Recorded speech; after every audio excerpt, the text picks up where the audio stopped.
Hi all, hope this finds you well. I just wanted to kind of capitalise on VO2 Max, Lactate Threshold and base work, okay? I've sent a few videos out on this, so just wanted to kind of highlight it again.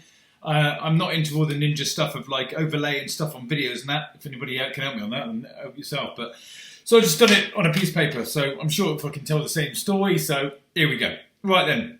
What we want to be looking at, if you want to categorise all your training down to 3 different phases: phase 1, phase 2, phase 3. But then as you're going through phase 1, you might have 9 weeks of phase 1, or 3 or 4 months or whatever, and you might do a week, deload, week, deload, week, deload. So in phase 1, out of the 3 phases, phase 1 might be broken down into three separate phases. So even within those phases, you are growing, and then maybe in phase 1, and then phase 2, and then phase 3, very similar to what we're going to be discussing now, and then you're jumping into phase 2, and then phase 3. So, there's a lot of detail just in phase 1, let alone then when you're jumping into phase 2. You don't jump up huge like that, okay? You don't jump from 6 miles to 9 miles, do you, on something?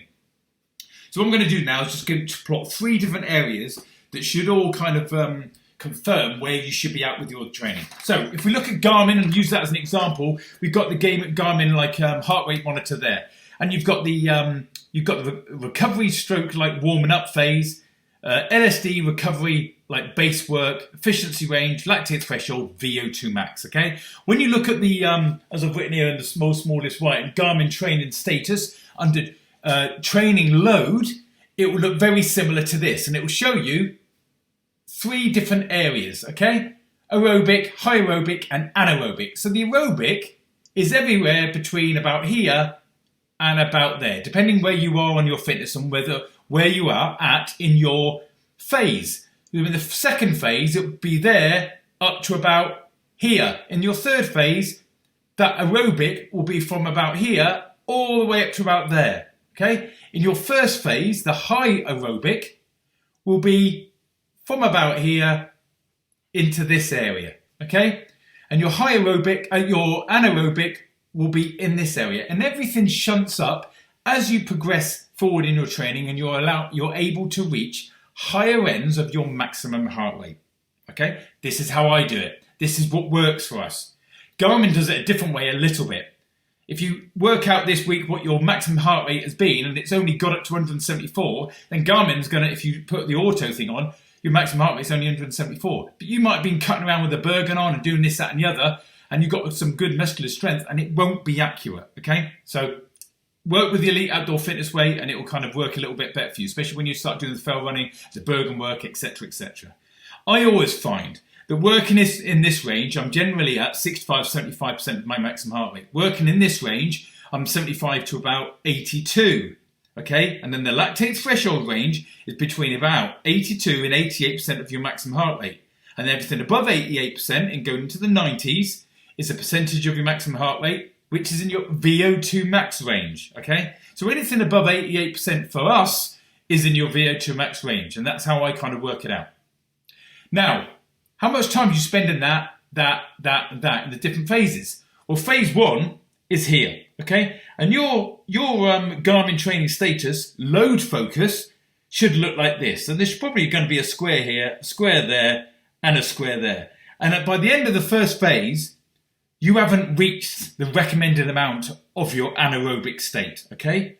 But by the third phase, you have, okay? And the square will be there saying you should be aiming for this. But it doesn't know what you're aiming for because you are not allowed to put your goal in there. But this is how your programming should look like.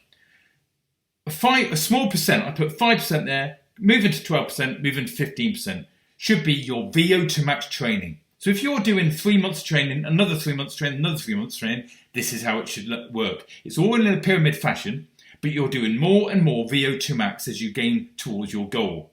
You're doing more and more lactate threshold work.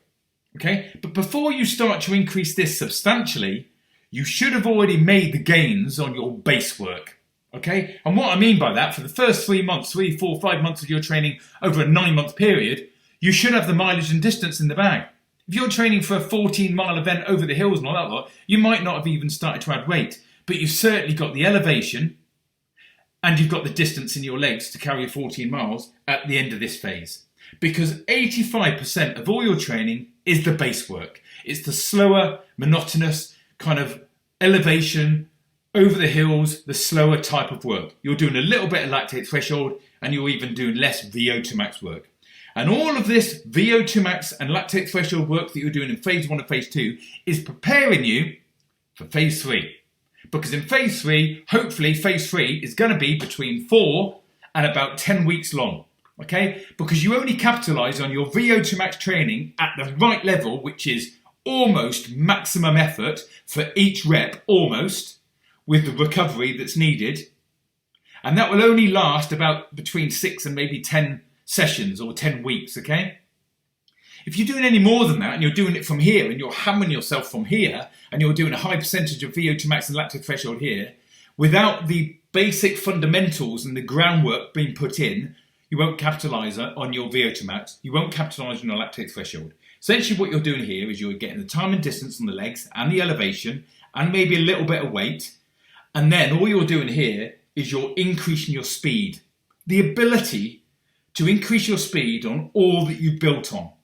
And then in the latter stages, you're almost preparing the VO2 max and the lactate threshold in such a way that you can then work at that very hard intensity, which is talking like nearly throwing up on the sessions of the VO2 max sessions. But you only capitalize on those efficiencies for about 6 to 10 sessions, really. So all of this is in preparation. And your loading should look like this. At the beginning, there's a square here, there's a square there, and you're only just maybe reaching the square that it's advising for your lactate threshold work, or what they call high aerobic, but you're not reaching it on the VO2 max. But don't worry, because you're preparing yourself for the long term.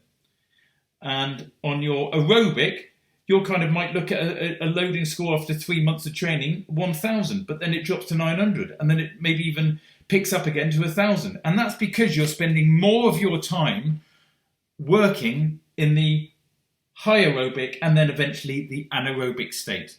Okay, hope this makes sense. Sorry it's such a basic kind of presentation, but it is what it is. Hope this makes sense and thanks for listening.